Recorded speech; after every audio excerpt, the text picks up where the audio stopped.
San Jose şəhərində unudulmaz anlar yaşandı. Şimali Kaliforniya Azərbaycan Mədəniyyət Cəmiyyətinin təşkilatçılığı ilə milli kinomuzun əfsanəvi siması xalq artisti Rasim Balayev burada yaşayan azərbaycanlılarla səmimi görüş keçirdi. O zala filmlərindən dillər əzbəri olan musiqilərin müşayiəti ilə daxil oldu. Soydaşlarımız ustad aktyoru alqışlarla qarşıladılar. Tədbirin aparıcısı Dilarə Həsənova sənətkarın yaradıcılığı haqqında məlumat verdi. Bugün burada bizim qonağımız Azərbaycan mədəniyyətinin, kino sənətinin parlaq və əvəz olunmaz siması, hər birimizin yaddaşında dərin iz qoymuş, obrazların yaradıcısı, Azərbaycan Kinematografiyaçılar İttifaqının sədri, dəyərli xalq artistimiz, gözəl insan, gözəl ata, gözəl həyat yoldaşı, gözəl vətəndaş Rasim Balayevdir. Onunla birlikdə həm kino tariximizə nəzər salacağıq, dostlar, həm də sənətkarın şəxsi və səhnə arxası xatirələrini dinləyəcəyik. Düşünürəm ki, hər birimiz üçün bu xatirələr çox maraqlı olacaq. Gəlin dəyərli sənətkarımızı bir daha alqışlayaq və təqdimimizi başlayaq.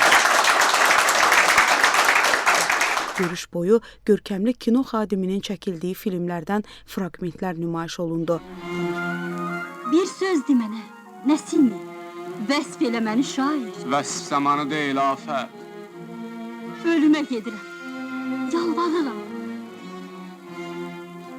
Səni bu hüsnü cəmalı, bu kəmal ilə görüb, qorxdular haqq deməyə, döndülər insan dedilər.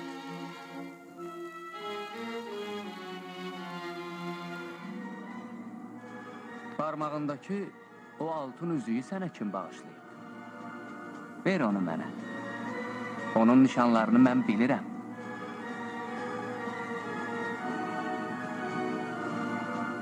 Onun yolcusu olacaqsan. Lakin sən anlamadın ki, bu dünyada bircə gün azad yaşamaq 40 il boyundur altında sürünməkdən daha üstündür. Tamaşaçılar Nəsiminin dərin fəlsəfəsini, Babəkin qəhrəmanlığını, Dədə Qorqudun hikmətini bir daha xatırladılar. Rasim Balayev isə hər fraqmentdən sonra həyat və sənət yoluna dair maraqlı xatirələrini bölüşdü. İlk filmdir ki, Azərbaycanda Kodak'da çəkilib. O vaxtı Kodak'da valyuta aldırırdı. Sovet vaxtı çətindir, rəhmətli Heydər Əliyev ona çox kömək elədi. O aparaturu aldırdı, yeni aparatura. Mesela Almanya'dan refleks deyirlər, nə deyirlər, o vaxt belə bir aparat çıxmışdı. Qiyməti də 400 ya 500 min dollar idi. O vaxt onu aldırdı. Sonra Nəsimi də bir yer var, göbək rəqsi oynayır qız. Orada xalçalar düzülüb yerə. O hamısı bizim Bakıda yadındadırsa Qız Qalasının yanında bir Çınar valyuta dükkanı vardı. Orada onu dollara satırdılar. O vaxt da yadındadır.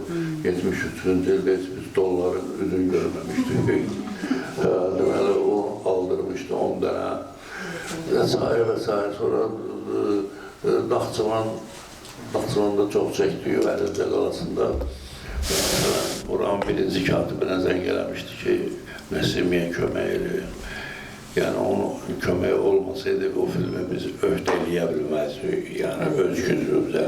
Bizə orada yüzlərlə adam vardı, çöründücü. Bir dənə o Əlincənin yanında, Naxçıvanlar bilir, orada bir dənə ağac yoxdur.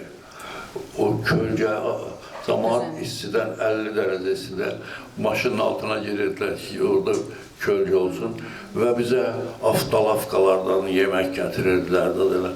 Yəni, hökumətin şəxsən rəhmətli Heydər Əliyevin köməyi olmasaydı, həm bu filmdə, həm də Babək filmində o bizə çox kömək elədi. Yoxsa biz öz gücümüzlə o filmi ərsəyə getirə bilməzdik. Bir dəfə də Türkiyəyə getmişik.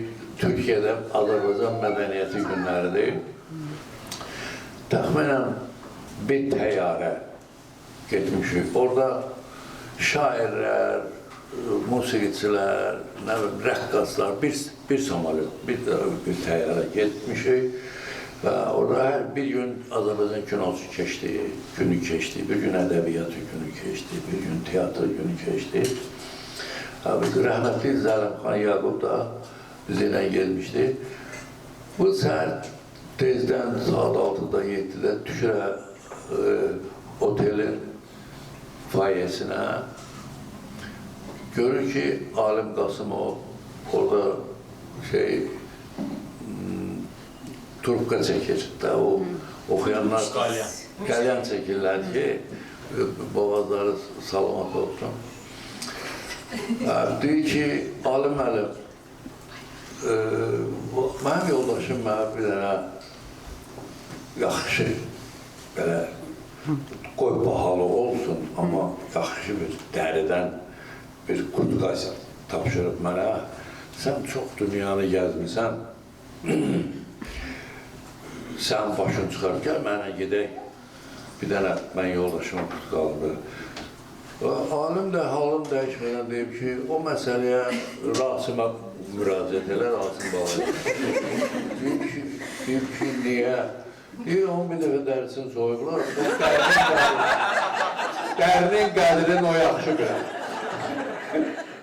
O aktyorluq sənətinin məsuliyyətindən, milli kino ruhunun qorunmasının vacibliyindən danışdı. Mən hər obrazı oynayanda əslində xalqın tarixini, mənəviyyatını yaşadırdım, deyə vurğuladı. Tamaşaçılar aktyora müxtəlif suallar ünvanladılar. Bir aktyor kimi yaşadığı çətinliklərdən, ilham mənbəyindən, gənc nəslə tövsiyələrindən söz açıldı. Rasim Balayevin səmimiyyəti zalda emosional ab-hava yaratdı. Bu günləri mənim üçün həyatıma çox böyük bir məna qatan və yadımdan çıxmayan bir görüş oldu. Bizim sevimli, tarixi filmlərimizin qəhrəmanı, demək olar ki, xalqımızın ən sevimli, məşhur aktyorlarından biri olan Rasim Balayevlə görüş oldu. Yəni, görüşün sevincindən hələ də özümə gələ bilməmişəm. Çox belə maraqlı görüş oldu, suallar çox oldu. Bizim fikirləşdiyimiz və yaxud da həmişə sevə-sevə baxdığımız filmlərə suallarımız oldu. Bir sözlə çox əla, gözəl bir məclis keçdi. Bugün Rasim Balayev ilə görüşümüzdən, tədbirimizdə iştirak etməkdən çox böyük zövq alıram, həm də qürur hissi duyuram. Bir Azərbaycanlı və Kaliforniyada Azərbaycanı təmsil edən ziyalı olaraq bu cürə görüşlərin daha çox olmasını diləyirəm. Rasim müəllim nəinki hətta bizim belə sözün yaxşı mənasında valideynlərimizin kumirləri olubdu, kumiri olubdu. Yəni Rasim müəllimin ifa etdiyi dəyərli Azərbaycan incəsənətinin incilərinə çevrilmiş rolları doğrudan da bizim bir şəxsiyyət kimi formalaşmağımızda, bir də deyirəm, nəinki bizdən əvvəlki və bizdən sonraki nəsillərin bir şəxsiyyət kimi formalaşmasında böyük bir rol oynayıbdır. Nə xoş bizə ki, bugün vətənimizdən uzaq bir yerdə, uzaq bir mövqedə, icmamızla birlikdə, dəyərli, əziz dostlarımızla birlikdə Rasim müəllimin, gəlin belə deyək də, Kaliforniyadakı ocağına yığışmışıq. Doğrudan da çox xoşdur. Görüşdən böyük zövq alırıq. Həm də bunun bir mənəvi, sanki o çatışmayan, boş qalmış o mənəvi qidamızı alırıq. Onunla söhbətlərdən və doğrudan da xoşdur bizə ki, Rasim müəllim bugün buradadır. Ona Allahdan uzun ömür və can sağlığı arzu edirik və hələ uzun illər, bundan sonra uzun illər Azərbaycan kinosuna və kinematografiyasına xidmət etməsini diləyirik. Təşəkkür edirik. Görüşün sonunda yerli diaspor nümayəndələri, iştirakçılarla xatirə şəkilləri çəkildi. İmzalı afişalar təqdim olundu. San Jose'də keçirilən bu görüş bir daha göstərdi ki, milli kino sərhəd tanımır və harda yaşamağımızdan asılı olmayaraq bizə keçmişimizi, kimliyimizi xatırladır. Qoy bu qardaşlıq süfrəsi başında diləyimiz, birliyimiz, azadlığımız var olsun. Naqinel Feyzullayeva, Kəmal Hüseynli, Mira TV, San Jose, Kaliforniya.